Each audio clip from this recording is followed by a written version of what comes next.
রশি দরবারে একটু ঢুকেছি, আমার ভাইয়েরা সেখানে গেলাম।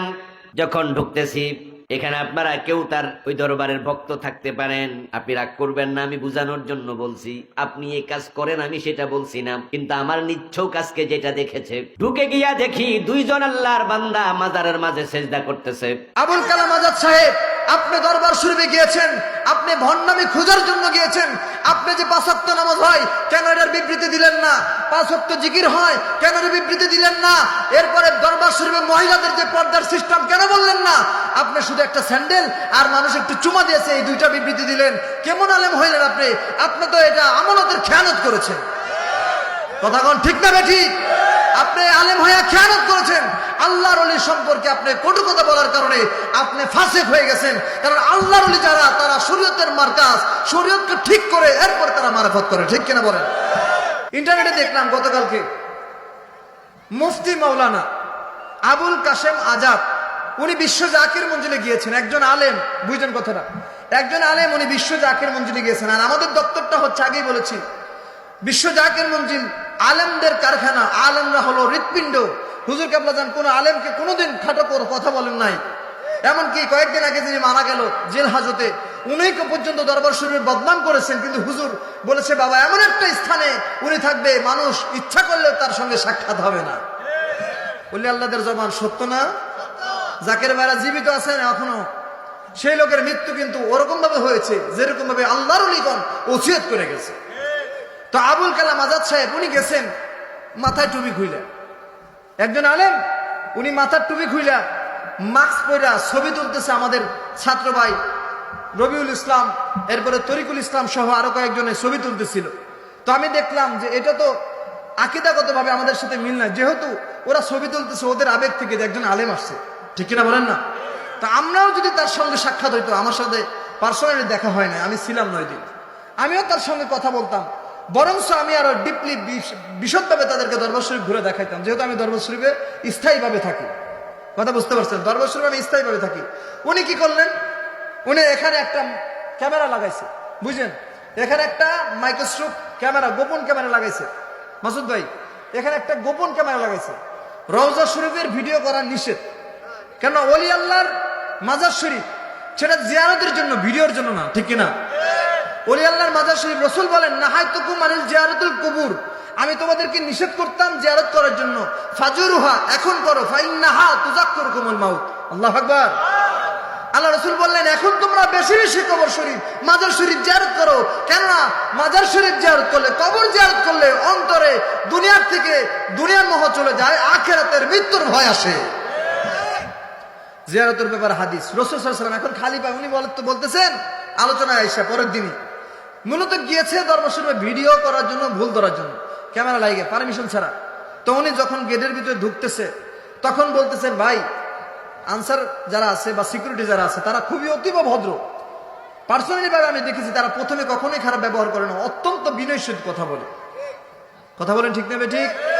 ওনারা বলতেছে মাওলানা ভাই, দরবার শরীফে খালি পায়ে ঢুকতে হয়, আপনারা জুতাটা খুলেন। তা উনি বলেন কেন জুতা খুলতে হবে? তা বললেন ভাই এখানে সবাই জুতা খুলে যায়, এটা রুলস, এখানে আদব, দরবার শরীফের পবিত্রতা বজায় রাখার জন্য খালি পায়ে যাইতে হয়। কথাটা বুঝছেন? তো উনি কি করলেন, আলোচনায় বলতেছেন ঠিক আছে। তো যখন উনি আমারা দেখতেছি বারবার বলতেছেন, তখন আমি চিন্তা করলাম যদি ঝামেলা করে, এই জন্য আমি জুতাটা খুইলা হাতে নিলাম। আমি সেখানে গেলাম, দেখতে গেলাম, এটা কামিল মাদ্রাসা সেখানে আছে, দরবারটা একটু দেখে যাই। আমি ঢুকলাম, ঢোকার সময় আমাকে গেটে দারোয়ান বললো জুতা খোলেন। তা আমি একটু হালকা বিতর্ক করলাম, বললাম ভাই জুতা খুলতে হবে কেন? আরে খোলেন, এটা নিয়ম। আমি বললাম ভাই জুতা তো মসজিদের ভিতরে হাতে করে টোরিকা নেওয়া যায়, আর এনে একটু মাটির মাঝে হাঁটমু, যা কইছি শোনেন। তো জুতা খুলে নিলাম, ঝগড়া করলে আবার মাইন নিবে, কত যায় না, ওই এলাকায় তো আর আমি হুজুর না। জুতাটা খুলে হাতে নিছে, ভালো কথা। তো কি জন্য জুতাটা খুলে আমার হাতে নিতে হবে? এটা না করলেও তো হইতো, কেন আমরা জুতাটা খালি পায়ে যাব? এরকম প্রশ্ন আছে না, খালি পায়ে কেন যেতে হবে? আমি আপনাদের বলি, বিশ্ব জাকির মঞ্জিল এমন একটা স্থান, আপনি যে গেট দেখতেছেন, ওই গেট না, শুধু গেটের থেকে স্থান পর্যন্ত, গেটের থেকে স্থান পর্যন্ত যে জায়গাটা আছে, মহাপবিত্র বিশ্ব শরীফে, মহাপবিত্র ফাতিহা শরীফে 1 নম্বর গেট থেকে শুরু করে পুরো স্থানটা নামাজের স্থান হয়ে যায়। তা আপনারা বলেন নামাজের স্থানে অপবিত্র জুতা নিয়ে ঢোকা যাবে? জোরে কর না, ঢোকা যাইবে? এই জন্য বিশ্ব জাকের মঞ্জিলে ঝাড়ুদার ক্যাম্প নামে একটা গ্রুপই আছে, আছে না নাই? যারা গেছেন দরবার শরীফ হাত ধরে বলেন আছে না নাই? মাশাআল্লাহ, অনেক সাক্ষী আছে, ভিডিও হচ্ছে, এটা ইন্টারনেটে যাবে। তো পবিত্রতা রক্ষার জন্য সকাল সন্ধ্যা 2 বেলা ঝাড়ু দেওয়া হয়, পরিষ্কার করা হয় কি হয় না? বুঝতেছি না, আওয়াজে জোরে বলেন না, হয় কি হয় না? হয়। তো প্রত্যেক দিন 2 বেলা করে ঝাড়ু দেওয়া হয় পবিত্রতা রক্ষা করার জন্য। এই লোকটা জুতা পাই দিয়ে যায় নাই বিদায় তার মনে কি এরকম পরিবর্তন হয়ে গেছে। তা আপনার জানার থাকলে আপনি জিজ্ঞাসা করবেন, ভাই কেন জুতা পাই দিয়ে ঢোকা যায় না? আপনার যদি সৎ কোন উদ্দেশ্য থাকতো, ঠিক না? আপনার যদি সৎ কোন উদ্দেশ্য থাকতো যে দেখি আমি দরবার শরীফে কি কি হয়, আলেম ওলামাদের কাছে জিজ্ঞাসা করি, উনি সেইটা কারোর কাছে কোনো জিজ্ঞাসা করা নাই। আমরা ভালো মতো মেহমানদারি করেছি 3 তলায়, আমি ছিলাম না, আগেই বলেছি। ছাত্র ভাইরা ভালো মতো মেহমানদারি করেছে। ফলশ্রুতি তিনি কি করলেন, ইন্টারনেটে বললেন কি দরকার ছিল খালি পায়ে যাওয়া। অথচ উনি যদি জিজ্ঞাসা করতেন, তাহলে যখন বলতেন যে ভাই দরবার শরীফের প্রত্যেকটা স্থানে মহাপবিত্র উরুস শরীফ, ফাতিহা শরীফে বড় অনুষ্ঠানে খালি পায়ে এই জন্য যাওয়া হয়, কারণ হচ্ছে ওটা নামাজের স্থান হয়ে যায়। কথা পরিষ্কার? এই গেল প্রথমটা, নামাজের স্থান। আরেকটা হচ্ছে কবর জিয়ারতের সুন্নত হচ্ছে খালি পায়ে জিয়ারত করা। আল্লাহ নবী সাল্লাল্লাহু আলাইহি ওয়াসাল্লাম নিজে জান্নাতুল বাকিতে জিয়ারত করেছে জুতা খুলে, জুতা খুলে তিনি জিয়ারত করেছেন। তো নবীর একটা সুন্নত হচ্ছে কোন মুমিনে কামেল, কোন কামেলদার বান্দা ওলি তার কবরের কাছে অথবা মাজারের কাছে গেলে জিয়ারত করতে হলে নবীর সুন্নাত সিস্টেম হচ্ছে, নবী আমাদের শিক্ষা দিয়েছেন তোমরা খালি পায়ে জিয়ারত করো। এই দুইটা, একটা হচ্ছে নামাজের স্থান, আর একটা কবর জিয়ারতের জন্য। আবার বলে না, একটা হচ্ছে নামাজের জন্য আর একটা জিয়ারতের জন্য, দুইটার জন্য। এখন গেল ওইটা। 2টা প্রশ্ন পাইছেন? পাইছেন? এরা থাক, তারা ক্যামেরা নিয়ে রওজা শরীফে ঢুকেছে, ড্রোন ক্যামেরা নিয়ে রওজা শরীফে ঢুকেছে। তো রওজা শরীফে আদবের সহিত যাইতে হয়, তাদেরকে তেমন কিছু বলা হয় না। তারা ভিডিওতে আমি দেখলাম যে তারা নর্মালিজ ঢুকতেছে। আমাদের জাকির ভাইরাও এরকম কিছু বলে নাই। অনেকে আছে যারা নতুন জাকির ভাই, তারা জোরপূর্বক হইলেও অনেক সময় বলে যে ভাই একটু আদবের সহিত যান, কিন্তু দেখলাম তারা ভিডিও করলো, তাদেরকে এরকম ভাবে বলাও হয় না। যেহেতু আলেম ওলামা, তারা তো অবশ্যই নবীর সুন্নাহ আদব জানবেই, কথা ঠিক না? তো তাদের মতো তারা গেছে। জাকির ভাইরা এরকম তাদেরকে কিছুই করে নাই, সার্চও করে নাই, অত কঠিন ভাবে নেন নাই। গেলেন ওখানে, একজন জাকির ভাই রওজা শরীফকে চুমা দিতেছেন। কি করতেছেন? জোরে বলে না, কি করতেছেন? রওজা শরীফে চুমা খাইতেছেন, চুমা খাইতেছেন, অথবা মাজার শরীফের মাটিতে চুমা খাইতেছেন। এখন উনি এইটাকে বলতেছেন, দেখলাম মাজার শরীফের ওখানে সাইনবোর্ড লেখা যে মাজারে সেজদা করা নিষেধ। মাজারে সেজদা করা কি নিষেধ, ইহা হারাম এবং শিরক এবং এটা কুফরি। বাবা তোমরা মাজারে সেজদা করিও, জোরে বলেন মাজারে সেজদা করিও। উনি কিন্তু নিজে স্বীকার করেছে যে রওজা শরীফের সামনে লেখা।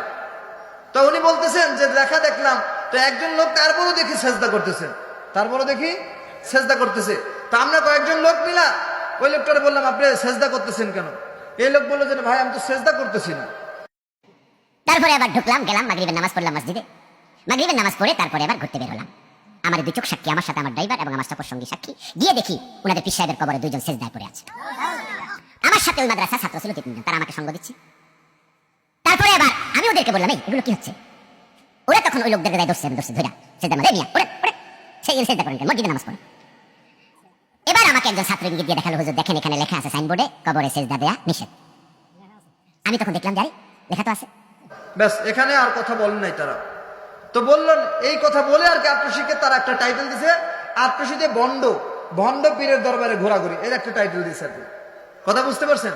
তো তাদের মূল উদ্দেশ্য ছিল কি, তারা দরবার শরীফে মসজিদ দেখলো না, এত বড় একটা মসজিদ, শরীয়তের প্ল্যাটফর্ম, মসজিদ দেখছে, মসজিদ দেখছে, মসজিদের ভিডিও ছাড়ছে, মসজিদের ভিডিও ছাড়ছে, 5 ওয়াক্ত যে নামাজ পড়া হয় ছাড়ছে ভিডিও, 5 ওয়াক্ত নামাজের পাশাপাশি নফল নামাজ পড়া হয় ছাড়ছে, এরপর নফল নামাজের পরে পাক কালাম ফাতিহা শরীফ পড়া হয় ছাড়ছে, ছাড়ে নাই। এরপরে মুরাকাবা মুশাহাদা করা হয় ঘন্টার পর ঘন্টা, ছাড়ছে, ছাড়ে নাই। বুঝেন কথাটা? ছাড়ছে। 3টার সময় রহমতের ঘন্টার পরে কোরআন তেলাওয়াত করা হয়, এইটাও ভিডিওতে ছাড়ে নাই। এরপরে দয়াল নবীকে দাঁড়াইয়া মহাব্বতে দুরূদ শরীফ এবং মিলাদ শরীফ নজর না হয়, এইটাও ছাড়ে নাই। ফজর নামাজও তারা পড়লো না, জামাতে তো কোনো নামাজই পড়েন নাই। নামাজ পড়লে না নামাজের একটু কথা বলতো, কথা বুঝেন নাই? ভুল ধরার জন্যই শুধু গেছে ভুল ধরবে, বুঝেন নাই? তো সে নামাজের কোনো কথা বললো না, মসজিদের কথা বললো না, ইবাদতের কোনো কথা বললো না, রওজা শরীফে বললো যে গেটের থেকে উনি ভালো কথা জুতা খুলেছে, তার থেকে বেশি উচিত ছিল মাজার শরীফের লেখার বদলে একটা দারোয়ান দাঁড় করে দোয়া, যাতে করে তারা কেউ যদি সেজদা দেয় তার বুয়ার ভিতরে বাড়ি দেয়। নাউজুবিল্লাহ বলেন না? আপনারা বলেন তো, কোন ব্যক্তি যদি পূর্ব দিকে সেজদা দেয় এটা কি সেজদা হবে? আমি মূল কথায় আসতেছি, আগে আমার প্র্যাকটিক্যালি বলি। কোন ব্যক্তি যদি নিয়ত ছাড়া আল্লাহকে সেজদা দেয় পূর্ব দিকে অথবা কাউকে, এটা কি সেজদা হবে? জোরে বলেন না হবে? من رواحلنا نكبر يد النبي صلى الله عليه وسلم ورجله الله أكبر। আল্লাহ নবী বলতেছেন কায়েল গোত্র তারা আমি নবীর কদমে আসলো, তারা এসে আমি নবীর হাত পরে তারা চুম্মা খাইলো, সুবহানাল্লাহ বলেন। ওয়ারিজিলাহু, এবং পরক্ষণে আমার কদমে তারা চুমা খাইলো, জোরে কন্যা সুবহানাল্লাহ।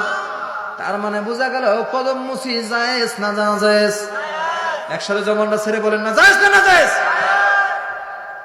জায়েজ, হাজার বার জায়েজ। ইমাম বুখারী রাহমাতুল্লাহ আলাইহির মাজার শরীফের মাটি নিয়া কিতাবের ভিতরে দেখলাম, যার কিতাব তোমরা পড়ে ফতোয়া দাও, ইমাম বুখারী তার জীবনীটা খুলে দেখো, তিনি 17 বছর পর্যন্ত তার মাজার শরীফের মাটি নিয়া বন্ধাত্ম মহিলার বন্ধা দূর হয়ে গেছে, মানুষের পেটে ব্যথা ভালো হয়ে গেছে, কঠিন রোগ থাকলে সেই রোগ দূর হয়ে গেছে। তো ইমাম বুখারী শরীফের মাজার শরীফের মাটি নিয়ে যদি এত বরকত হয়, আল্লাহর ওলিদের মাজার শরীফের মাটিতে চুমা দেওয়া যাবে কি যাবে না? লক্ষবার যাবে। কদম মুসি জায়েজ জায়েজ জায়েজ। আপনার যদি আজকে মিনিস্টার এমপি বিভিন্ন জন আসে, তখন আপনারা লাবদা দাঁড়ায় যান, মন্ত্রীরা বসায় দেন, তখন আপনার মাথাটা নিচা হয় না। ওলি আল্লাহর কদমে চুমা খাইলে, ওলি আল্লাহর দরবারে মাথা নিচা করলে পরে আপনাদের শিরক হয়ে যায়। ফতোয়া পাইছেন কোথায়? ফতোয়া পাইছেন কোত্থেকে মিয়া? ফতোয়াকে আপনাদের থেকে কম বুঝি? আল্লাহর ওলিরা এমনি এমনি আল্লাহর ওলিরা হয় নাই, আপনাদের মতো রাস্তায় নাই মেনে বা যুদ্ধ করে আল্লাহর ওলি হয় নাই। আল্লাহর ওলিরা কারামত দেখাইয়া সারা বিশ্বের মানুষকে মুসলমান বানাইছে।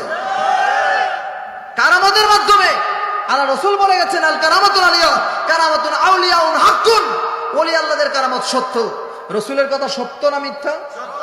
জমানটা ছেড়ে বলেন সত্য না মিথ্যা? তো আমি বলবো, আবুল কাসেম সাহেব, আবুল কালাম আজাদ সাহেব, আপনি দরবার শরীফে গিয়েছেন, আপনি ভণ্ডামি খোঁজার জন্য গিয়েছেন। আপনি যে 5 ওয়াক্ত নামাজ হয় কেন এটার বিবৃতি দিলেন না? 5 ওয়াক্ত জিকির হয় কেন এর বিবৃতি দিলেন না? এরপরে দরবার শরীফে মহিলাদের যে পর্দার সিস্টেম কেন বললেন না? আপনি শুধু একটা স্যান্ডেল আর মানুষ একটু চুমা দিয়েছে, এই দুইটা বিবৃতি দিলেন। কেমন আলেম হইলেন আপনি? আপনি তো এটা আমানতের খেয়ানত করেছেন। কথা কোন ঠিক না বেঠিক? আপনি আলেম হয়ে খেয়ানত করেছেন। আল্লাহর ওলি সম্পর্কে আপনি কটু কথা বলার কারণে আপনি ফাসিক হয়ে গেছেন। কারণ আল্লাহর ওলি যারা, তারা শরীয়তের মার্কাজ, শরীয়তকে ঠিক করে এরপর তারা মারিফত করে, ঠিক কিনা বলেন? হুজুর বলেছেন, বাবা শরীয়ত ছাড়া কোনো মারিফত নাই, শরীয়ত ছাড়া কোনো মারিফত নাই, শরীয়ত ছাড়া কোনো তরিকা নাই বাবা। যেই ব্যক্তি শরীয়ত মানার সে আমার মুরিদি না।